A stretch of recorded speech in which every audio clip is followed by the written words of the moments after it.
আপনাদের সবাইকে জানাই সালাম, আসসালামু আলাইকুম ওয়া রাহমাতুল্লাহ। আমরা আজকে জাতীয় নাগরিক পার্টি এনসিপির পক্ষ থেকে আমাদের এই হিলিতে একটা উন্মুক্ত পথসভায় এসে উপস্থিত হয়েছি। আমাদের বড় কোনো মঞ্চ নাই, বিভিন্ন রকমের চেয়ার নাই, বড় কোনো সাজসজ্জা নাই। কারণ আমরা মনে করি আমরা যদি মানুষের হয়ে কথা বলতে পারি, মানুষের কথা শোনার মানসিকতা রাখি, মানুষের ভোটের আমানত রক্ষা করতে পারি, এটাই আমাদের আগামীর বাংলাদেশের রাজনীতির জন্য যথেষ্ট হবে ইনশাআল্লাহ।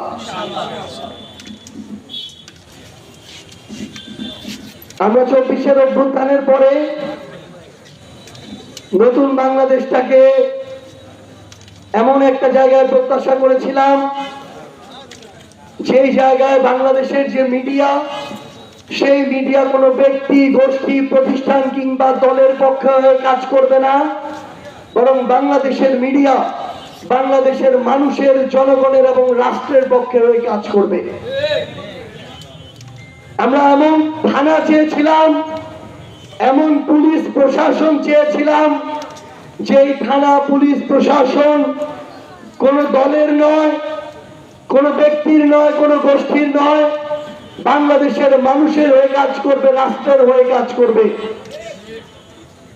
কারণ আওয়ামী লীগ ছিল, আওয়ামী লীগ পালিয়ে গিয়েছে, বিএনপি আজকে আছে, কালকে নাও থাকতে পারে, এনসিপি জামায়াত আজকে আছে, কালকে অন্য দল আসতে পারে, কিন্তু এই বাংলাদেশের জনগণ, আমার এই সার্বভৌম রাষ্ট্র সব সময় থাকবে।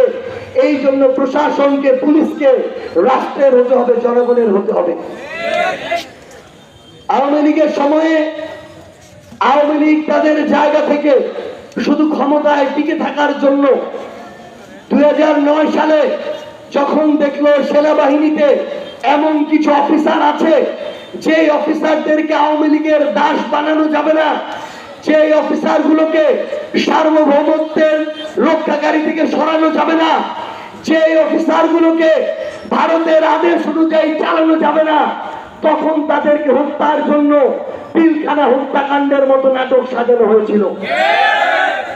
এরপরে 2013 সালে যখন দেখলো বাংলাদেশের আলেম ওলামারা কথা বলতে শুরু করেছে, ঐক্যবদ্ধ হতে শুরু করেছে, অধিকার সচেতন হতে শুরু করেছে, তখন বাংলাদেশের আলেম ওলামাদেরকে কর্নার করার জন্য, একদিকে নিয়ে যাওয়ার জন্য, ছোট করার জন্য, হীনমন্য করার জন্য, সাহস হারিয়ে ফেলানোর জন্য নাটক করে আরেকটা শাপলা হত্যাকাণ্ড ঘটানো হলো।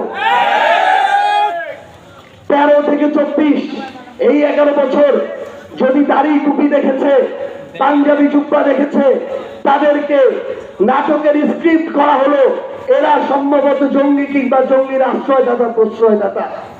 এইভাবে বাংলাদেশের আলেম সমাজকে, বাংলাদেশের বড় একটা অংশকে কর্নার করে বাংলাদেশকে আরেকটা দেশের স্ক্রিপ্ট অনুযায়ী চালানো হয়েছে। এরপরে এই দেশে যখন ভারতীয় আধিপত্যবাদ গেড়ে বসা শুরু করলো, ওই আধিপত্যবাদের নায়ক যখন মোদী বাংলাদেশে আসার পরিকল্পনা করলো, বাংলাদেশের মানুষ যখন গণতান্ত্রিক অধিকার রাস্তায় নেমে প্রতিবাদ করলো, তখন সেই মোদী বিরোধী আন্দোলনে 20 জন এই দেশের মানুষকে হত্যা করা হয়েছে।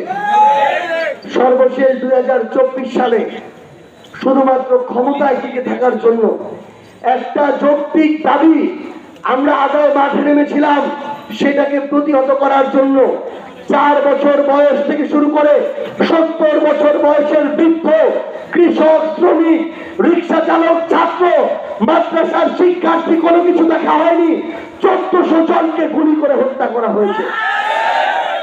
যেই মানুষ শুধু ক্ষমতায় টিকে থাকার জন্য 1400 মানুষকে গুলি করে হত্যা করতে পারে, তার হাতে কি আমার বাংলাদেশ নিরাপদ থাকতে পারে? তার কাছে কি আমার সার্বভৌমত্ব নিরাপদ থাকতে পারে? তার কাছে কি দেশের গণতন্ত্র, জনগণ নিরাপদ থাকতে পারে? কোনদিন পারে না। সে কি করলো? সেই 5 আগস্ট যখন কোটি ছাত্র জনতা রাজপথে নামলো, সেদিন যদি শেখ হাসিনা পালিয়ে না যেত, এই নির্লজ্জ ভাবে যদি পালিয়ে না যেত, বাংলাদেশের মুক্তিকামী মানুষ শেখ হাসিনার এমন অবস্থা করত, শেখ হাসিনার একটা হাড়কেও খুঁজে পাওয়া যেত না, শেখ হাসিনার একটা মাংসের টুকরাও খুঁজে পাওয়া যেত না। কারণ এই বিগত 16-17 বছর ধরে যে জুলুম করেছে বিএনপি জামায়াত, কোনো কিছু দেখে নাই, অপরাধ নিরপরাধী কিচ্ছু দেখে নাই, খালি অন্য দলের ছিল, অন্য মতের ছিল, মানুষকে খুন করেছে, মিথ্যা মামলা দিয়েছে, খুন করেছে, হত্যা করেছে। পরিশেষে নির্লজ্জভাবে পালিয়ে গিয়ে কোথায় আশ্রয় নিয়েছে? কোথায় আশ্রয় নিয়েছে? কোথায় আশ্রয় নিয়েছে? তাহলে একটা খুনিকে, একটা গণহত্যাকারীকে যে আশ্রয় দেয়, সে তো তার সবচেয়ে বড় বন্ধু, সেখানেই তো তার শেকড়টা। তাহলে ভারতের শেকড় থাকা, দিল্লিতে শেকড় থাকা কোন দলের কাছে আমার এই দেশ কি নিরাপদ হতে পারে? এই দেশের মানুষ কি নিরাপদ হতে পারে? পারে না। এই জন্য আমরা আপনাদেরকে আহ্বান করি, আপনি বিএনপি করতে পারেন, আপনি জামায়াত করতে পারেন, ইসলামী আন্দোলন করতে পারেন, এনসিপি করতে পারেন, কোনো সমস্যা নেই। কিন্তু মনে রাখবেন, আগামীর এই লড়াইটা দলের লড়াই না, এই লড়াই হচ্ছে সত্য আর মিথ্যার মধ্যে লড়াই, ন্যায় আর অন্যায়ের মধ্যে লড়াই, মজলুম আর জালিমের মধ্যে লড়াই। ওরা জালিম ছিল, এই জালিমদের মধ্যে যারা এখনো বিভিন্ন ভাবে উৎপাতের চেষ্টা করছে, আমরা যেন তাদের বিষয়ে ঐক্যবদ্ধ থাকি। যারা জালিমকে প্রশ্রয় দিবে, আশ্রয় দিবে, মনে রাখবেন তারাও তাদের চেয়ে কম ক্ষতিকর নয়। এই জন্য আমরা আপনাদেরকে আহ্বান জানাই, যারা নিরপরাধ তাদেরকে নিয়ে আমাদের সমস্যা নেই, কিন্তু যারা অপরাধী তাদেরকে যদি কেউ প্রশ্রয় দেয়, তাদের বিরুদ্ধে আমরা দাঁড়িয়ে যাবো ইনশাআল্লাহ।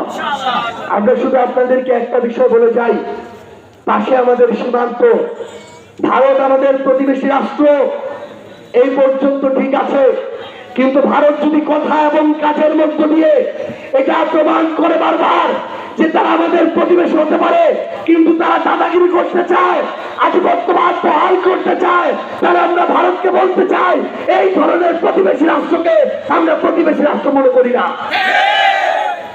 যারা একজন গণহত্যাকারীকে আশ্রয় দেয়, যারা ওসমান হাদির হত্যাকারীদের আশ্রয় দেয়, যারা আমার দেশকে ন্যায্য পানির হিসাব উঠে দেয় না, যারা খরার সময় পানি আটকে রাখে, বর্ষার সময় পানি ছেড়ে দিয়ে আমার লক্ষ মানুষকে হত্যার কর্মযজ্ঞ করে, তারা কোনোদিন আমাদের বন্ধু হতে পারে না, তারা কোনোদিন আমাদের প্রতিবেশী হতে পারে না। এই জন্য ভারতকে তাদের কাজের মধ্য দিয়ে এটা প্রমাণ করতে হবে যে তারা আমাদের প্রতিবেশী। অন্যথায় আগামীর বাংলাদেশে একটা মিছিল হলে, একটা সীমান্ত হত্যা হলে আমাদের ঐক্যবদ্ধ ভাবে আমাদের বিজেপির ভাইদের সাথে কাঁধে কাঁধ মিলিয়ে আমাদের সীমান্ত রক্ষা করতে হবে। আমরা আমাদের সীমান্ত রক্ষা করতে পারবো না, আমরা আমাদের সীমান্ত রক্ষা করতে পারবো না, আমাদের রক্ষা করতে হবে। এবং আপনাদেরকে শুধু একটা অনুরোধ জানাই, আমার সামনে আমি একটা ব্যানার দেখতে পাচ্ছি যেখানে বেগম খালেদা জিয়ার ছবি দেওয়া আছে। তার মৃত্যুতে আমরাও শোকাহত, কারণ তিনি তার জায়গা থেকে আপোষ করেন নাই। জেলে বছরের পর বছর নিরপরাধী হয়েও কাটিয়েছেন, কিন্তু ওই খুনিদের সাথে আপোষ করেন নাই। যার শ্রদ্ধা তিনি যখন জানাজার জন্য যখন তাকে নেওয়া হয়েছে মানিক মিয়া এভিনিউতে, বাংলাদেশের মানুষ দেখিয়েছে, দল মত ধর্ম বর্ণ নির্বিশেষে লক্ষ লক্ষ মানুষ একত্রিত হয়েছে। কিন্তু আমরা জনাব তারেক রহমানকে বলতে চাই, মেজর জিয়াউর রহমানের মুখের দিকে তাকিয়ে, বেগম খালেদা জিয়ার ত্যাগের দিকে তাকিয়ে, ধানের শীষ প্রতীকের দিকে তাকিয়ে এইবার আপনাদেরকে ভোট দিয়েছে, আপনাকে প্রধানমন্ত্রী বানিয়েছে, কিন্তু আপনি এটা ভাববেন না একইভাবে বারবার পার পেয়ে যাবেন যদি আপনাদের কথা কাজের মিল না থাকে, জুলাই সনদ বাস্তবায়ন না হয়, গণভোট বাস্তবায়ন না হয়, আগামীতে বাংলাদেশের মানুষ সকল গাদ্দারদেরকে ছুঁড়ে ফেলে দিবে ইনশাআল্লাহ। রাজনৈতিক বিষয়, কমিটমেন্টের বিষয়, কমিটমেন্টের মধ্য দিয়ে রাজনৈতিক ওয়াদা রক্ষা করতে হবে। আমরা বিশ্বাস করি বিএনপি আগামীতে সেটা করবে, যদি না করে তাদেরকে এর চেয়েও খারাপ পরিণতি ভোগ করতে হবে। আপনারা সবাই আমাদের জন্য দোয়া করবেন, আমরা আমাদের জান প্রাণ দিয়ে আমরা চেষ্টা করে যাব আপনাদের আমানত রক্ষা করার, আপনাদের ভোট রক্ষা করার, আস্থা রক্ষা করার। আমরা মাত্র দল শুরু করেছি, অনেকে আমি এখানে অনেকের সন্তানের বয়সী, অনেকের হয়তো নাতিরও বয়সী, কিন্তু এইটুকু বলে যাই, আমরা আমাদের জীবনের শেষ রক্তবিন্দু দিয়ে আমরা চেষ্টা করব কাজ করে যাওয়ার। মাত্র 1 বছর হয়েছে একটা দলের, করতেই হয়তো 10 বছর লাগবে। এই সময় আপনারা আমাদের সাথে থাকবেন, কারণ সবার আগে পরিবর্তনটা ঘর থেকে হইতে হবে, নিজের বিবেকবোধ থেকে হইতে হবে। যারা অপরাধ করে, জুলুম করে, বারবার যদি তাদেরকেই ভোট দিই, তাদের দলের কাছে যদি বিবেকটা বেঁচে দেই, তাহলে কোনোদিন দেশের পরিবর্তন সম্ভব না। এই জন্য সবার আগে পরিবর্তনটা হইতে হবে আমাদের নিজেদের জায়গা থেকে। আমাদের এই হিলিতে আমাদের আলামিন রোমান ভাই, একটু হাত দেখান। আলামিন রোমান ভাই, মনিরুজ্জামান মনির ভাই, একটু হাত দেখান সামনে এসে। আরশ আলী ভাই, একটু হাত দেখান। কৌশিক রহমান ভাই, ওনারা কাজ করছেন, মাত্র আমরা কাজ করা শুরু করেছি। ওনারা এমন না যে কোনো একটা পদ তাদের লাগবেই। এখানে যদি আমাদের আহ্বায়ক হওয়ার মতো যোগ্য কোনো মানুষ আসে, সভাপতি সেক্রেটারি হওয়ার যোগ্য মানুষ আসে, তারা সবাই তাদের জায়গা ছেড়ে দিতে প্রস্তুত। আমরা চাই ভালো মানুষরা আসুক, আমরা একসাথে আমাদের এই দলটাকে ধীরে ধীরে গড়ে তুলতে চাই। কারণ ভালো মানুষরা যদি রাজনীতিতে না আসে, তাহলে খারাপ মানুষদের কাছে রাজনীতি যাবে, তখন আফসোস করা আর কপাল ঠুকা ছাড়া আমাদের আর কোনো পথ থাকবে না। আমরা বিশ্বাস করি আমরা সেই ইনসাফের লড়াইটা মৃত্যুর আগে পর্যন্ত লড়ে যাব। সবাই দোয়া করবেন। আসসালামু আলাইকুম ওয়া রাহমাতুল্লাহ।